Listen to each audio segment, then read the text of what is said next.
Bonjour et bienvenue à cette présentation d'ITIL V3. Merci de nous accorder votre attention durant environ 4 minutes. L'objectif de cette première vidéo d'une série de 4 est d'introduire les concepts d'ITIL, les principes de base, et vous expliquer ce que peut vous apporter ce référentiel. Plus spécifiquement, dans cette première vidéo, nous allons essayer de voir et de comprendre les notions de service et de gestion de service en vue d'une application pratique.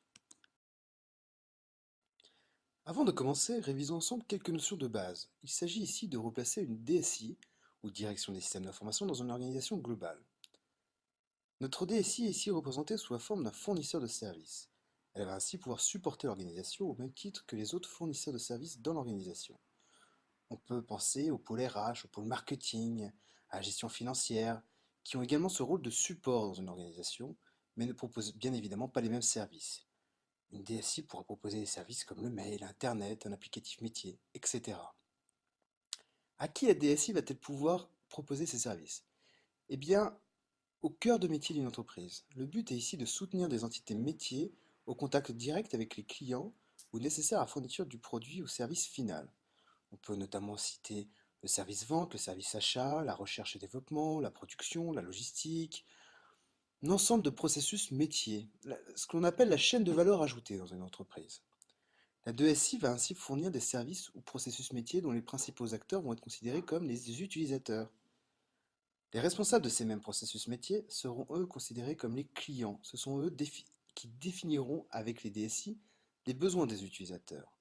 On appelle souvent business process owner ou propriétaire de processus métier ces personnes. Vous le connaissez peut-être plus sous le nom de directeur des ventes, directeur logistique, responsable métier, responsable de pôle.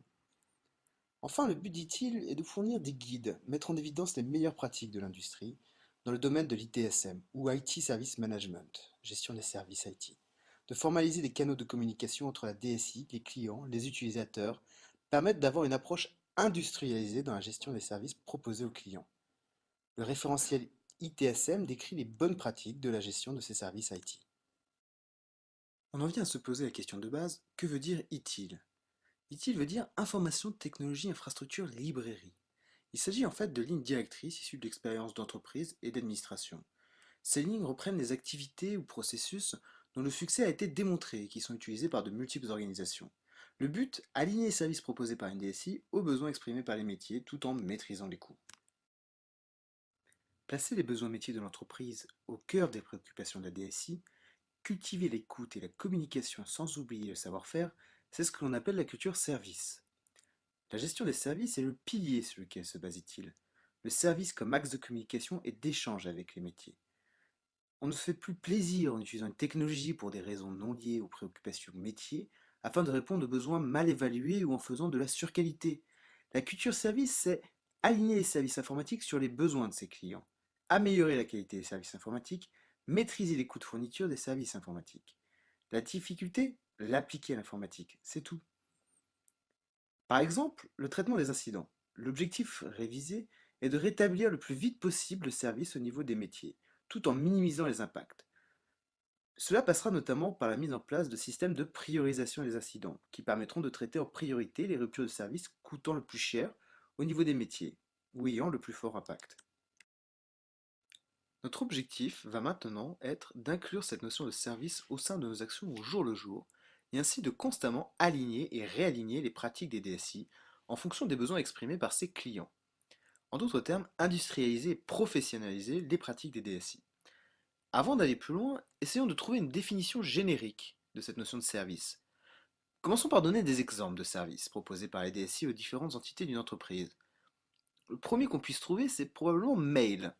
Il est proposé par la DSI à l'ensemble des employés d'une entreprise. Le service mail est caractérisé par différents aspects, comme des aspects de capacité, la taille des boîtes mail, la taille des pièces jointes, des aspects de sécurité, la notion de signature numérique, les antivirus, des aspects de disponibilité, la plupart du temps mail sera disponible 24/7. Quels autres services pouvons-nous citer? Des applicatifs métiers, comme par exemple le module de gestion financière d'un ERP, la mise à disposition d'un annuaire commun à toute votre organisation, des services de pilotage de votre activité métier, des tableaux de bord, des espaces de stockage sécurisés pour les données, des outils de gestion de planning partagés. Essayons maintenant de donner la définition, une définition homogène. Un service est une prestation, une source de valeur pour les clients permettant l'atteinte des résultats souhaités sans prendre en charge les coûts et les risques. La gestion des services, ou l'IT Service Management, est, elle, un ensemble de capacités organisationnelles mises en œuvre pour créer de la valeur pour les clients sous forme de services. IT est un référentiel de bonnes pratiques de gestion des services informatiques. La mise en place d'une gestion des services afin de créer de la valeur.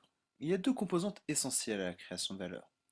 La première est l'utilité. Prenons l'exemple du mail. L'utilité de ce service est la communication. L'objectif principal est de lever une contrainte, l'éloignement, lié à un besoin de communiquer. L'utilité est l'objectif principal du service. Si on prend l'exemple d'un autre service, la téléphonie GSM, l'utilité est également de communiquer. Par contre, une communication beaucoup plus directe et instantanée.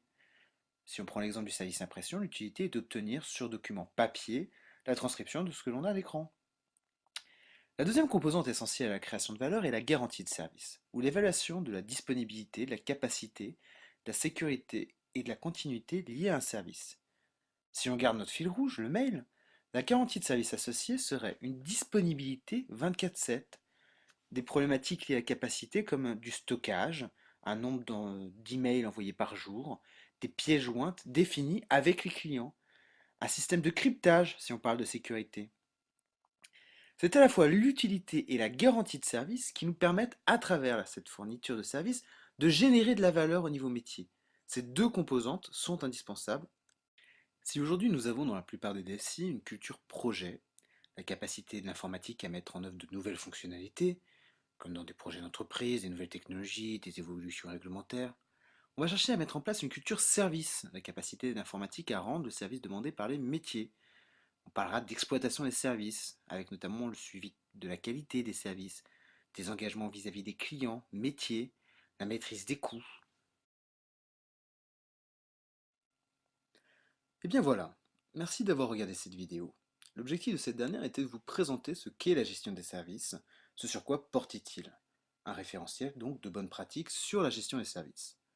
N'hésitez pas à vous rendre sur notre site internet www.orsip-consulting.com où vous trouverez plus d'informations sur les thèmes de gestion des services et notamment d'autres vidéos présentant les thèmes du management par les processus, comprendre le cycle des services et identifier les objectifs et gains métiers liés à chaque phase, définir les concepts clés et modèles de gestion des services, définir les objectifs, définir les rôles, fonctions clés de la gestion des services, et encore plein d'autres sujets.